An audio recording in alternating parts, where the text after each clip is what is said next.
अक्सर पेशेंट हमारी ओपीडी में आते हैं और ये पूछते हैं कि स्पाइन इन्फेक्शन के लिए क्या ऑपरेशन की नीड है या नहीं है।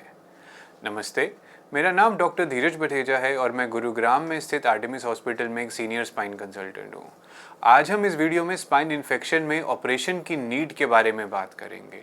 तो आमतौर पे जो स्पाइन का इन्फेक्शन है वो या तो टीबी का इन्फेक्शन हो सकता है या कोई और बैक्टीरिया का होता है और रेयरली ये फंगल इन्फेक्शन भी हो सकते हैं।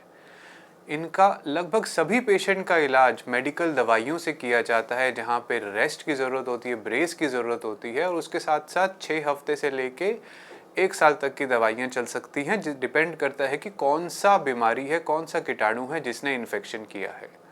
काफ़ी सारे मरीजों के अंदर हम लोग बायोप्सी की सलाह देते हैं जिससे पता लगाया जा सके कि कौन सा कीटाणु है, कौन सा बैक्टीरिया है जो इन्फेक्शन कॉज कर रहा है।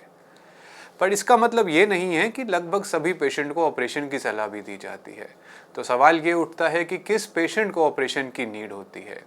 तो इसके अंदर वो पेशेंट जिनके नसों पे दबाव पड़ गया है, यानी इन्फेक्शन की वजह से जो पस बना है वो नसों को दबा रहा है, या फिर हड्डी जो टूट गई है वो नसों को दबा रही है। नसों की दबाने की वजह से पैरों में दर्द जा सकता है, पैरों में कमज़ोरी आ सकती है, सूनापन आ सकता है या सुसु पॉटी का यानी ब्लैडर बावल का इन्वॉल्वमेंट हो सकता है।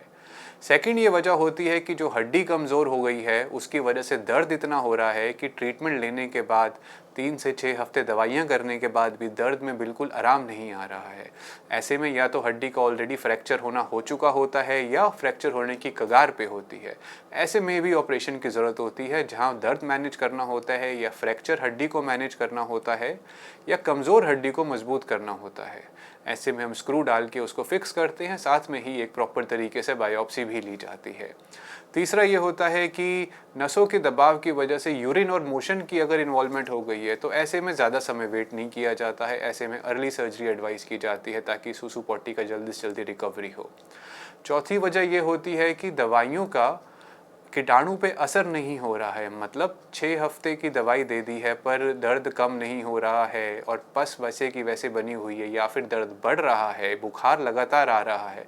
इसका मतलब हमें उसको क्लीन करने की ज़रूरत है, पस को हटाने की ज़रूरत है और साथ में ही फिर से एक बड़ी और बेटर बायोप्सी की ज़रूरत है ताकि असली कीटाणु का पता लगाया जा सके। और आखिरी में किसी भी पेशेंट जिसके अंदर हम बेड रेस्ट नहीं कर सकते हैं किसी और वजह से या मेडिकल कंडीशन से, उनमें भी अर्ली फिक्सेशन या मिनिमल इन्वेजिव फिक्सेशन करके उनको जल्दी चलाने की कोशिश की जाती है ताकि कोई और कोमोबिडिटी परेशान ना करे। यदि आपको या आपके परिवार में किसी को स्पाइन इन्फेक्शन है और कोई उसके बारे में कोई सवाल है तो हमारे दिए हुए नंबर पे हमें संपर्क कर सकते हैं।